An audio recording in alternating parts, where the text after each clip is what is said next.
Hello guys, welcome back to another FIFA 21 video. Today I'm showing 4-4-2 custom tactics, probably the most balanced formation in the game. Very wide formation, but it's so balanced. 2 midfielders, 2 strikers and left mid and right mid. So I'm going to get straight into the custom tactics, not waste any time. Please make sure to subscribe, it really helps me out. So for the custom tactics, the defensive style is balanced. You never really want to mess around with that too much. It can make it score quite hard to defend with, so balance is the perfect one to go with really. I never change that too much. For the width I bring it into 4. This is just trying to make it a little bit more defensive to stop the opposition from sort of breaking down your midfield, your defenders when you're going straight through the middle of your centre backs. 4 does really seem to help. I did used to use 5 and it's much harder to defend when they're in the middle. So 4 is much easier to defend with, sort of if you have slightly slower centre backs. If your opposition are playing it down the wings a lot and you find it harder to defend with your fullbacks, do put it up to 5. If you find it harder to defend with your centre backs, like most people, put it to 4. 4 is what I recommend, but 5 does work fine. So when you're playing 4 width, 4 depth works so well. It's sort of like a meta strategy, 4 width, 4 depth.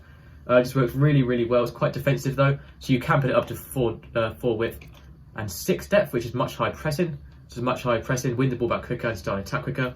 But it can be a bit harder to defend as well if you're not as comfortable defending. So I do put it down to 4-4 if you want to make it a bit more defensive, and if you want to make it more attacking, just put 4-6 or even 4-5. For the offensive style, I'll go with balance once again. It's such a balanced formation, you don't want to change that too much either. Keep it nice and balanced. The width I put to 6 just to get the left mids and right mids out a little bit wider, make them a bit more attacking, as left mids and right mids are quite deep.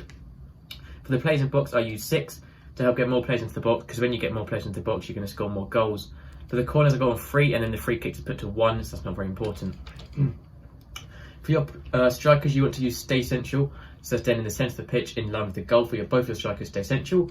You also want to use get in behind, so you're making forward runs through their defenders, and also stay forward, so your strikers are staying at the top of the pitch in the striker role and not dropping back, so they're always going to be up there when you need them up there. So that is both your strikers on those. For your 2 centre mids, you'll need these completely default. You don't want to change anything here, you want to keep it nice and balanced, and you want to leave this completely default. So for your left mid and right mid, you want to also leave everything completely default, apart from you want to use stay forward, as left mids and right mids are deeper than wingers, and to make it a little bit more attacking, you do want to use stay forward, especially when using 4 depth. So stay forward is really useful, so your left mids and right mids aren't dropping back too deep and getting in the way of the fullbacks. For your fullbacks, you want to use stay up while attacking for the same reason, so your fullbacks are keeping the defensive line nice and balanced and not pushing up in the way of your left mids and right mids. You also want to use overlaps, they are making overlapping runs on the outside when they are pushing up, as that is much easier to attack with. For your centre backs, you want to leave those default. For your goalkeeper, you want to use comes crosses, so your keeper's coming off his line for corners and crosses, winning the ball in his hands, and you can start an attack again. Now you've got possession again, and the same with sweeper keeper, but your keeper's coming out of his box a bit more. The challenge for loose balls and challenge on one-on-ones, and it's much easier to win the ball there.